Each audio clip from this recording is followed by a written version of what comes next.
Hello everyone, it is Benicia, your community outreach specialist, and today I am bringing you a video on the Trilby initiative.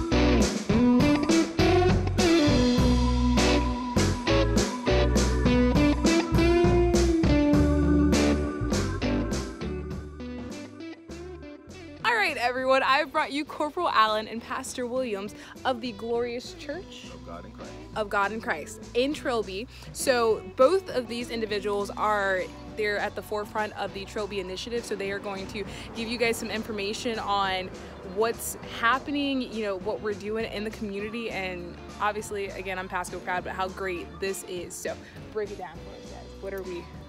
Well, I'll start and then Pastor Williams can take it from there. One of the things that we're trying to do is we're trying to elevate the whole community.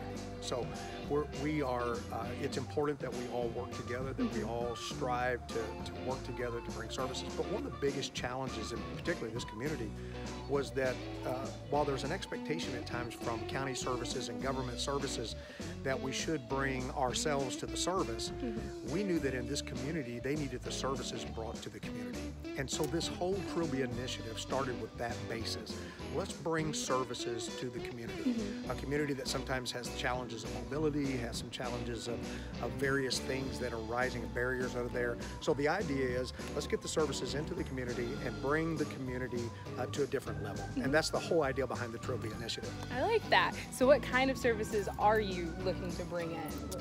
One of the things that we want to try to work on is building a Trilby Community Center here. Okay. Within that one center, we're going to have multiple different services that will be for the community. One of the things will be a pregnancy and family center. Awesome. That will help for those teenagers who are with child and to give them some guidance type of life skills courses, and even those who may want to have an abortion. That we'll be able to have some type of service set up that we can give them some counseling, and then it will also have to give them another alternative. Exactly. Instead of having abortion with adoption. Also want to try to create a benevolent center here. Food items, non-perishable items, things of that nature, clothing. We're going to go ahead and start an Amazon Prime account, and so that the people in the community, they can order certain items that they may need from the household items and things like that they can order them, have them sent to the community center, and that they can actually pick them up here, or we can actually deliver them to the house. So that would be an Amazon account for the entire.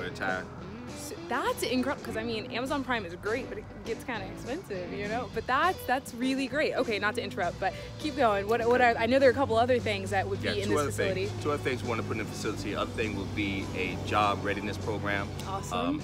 Be able to teach those who are looking for employment, may have felony charges, to be able to help them to get opportunities to get employment, teach them skills and things like that, and then also to have a medical care center that we want to start here also, and that's going to help the uninsured individuals in the community to be able to get the basic needs, medical care needs, and they'll be able to get it here in walking distance. One of the problems that they have in this area here is that transportation is a big thing, and so we are so far away from, we're like 7 miles away from Dade City, so there's no grocery stores over here.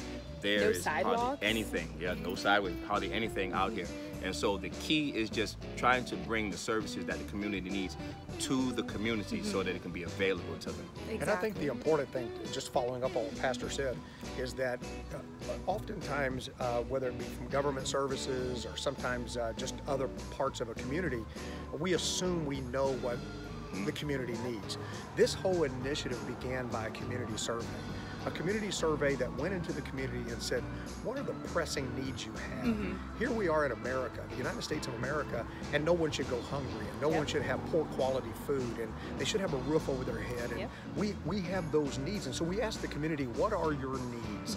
And when the community came back and said, we have these needs, Pastor Williams, he described these 4 pillars of meeting those needs begin to take form awesome. and take shape. And so these 4 pillars that Pastor Williams just talked about is a direct result of a community who said, this is what this community needs, and it becomes incumbent upon us to bring those services to this community. Exactly. It takes the guesswork out of it completely. That's right. 'Cause a lot of times what we do is we find that people want to bring what they want into the community, and then when it's rejected, they're wondering why. Well, you have to find out what the people in the community need first, yes. then you work with Not that. what you think they need.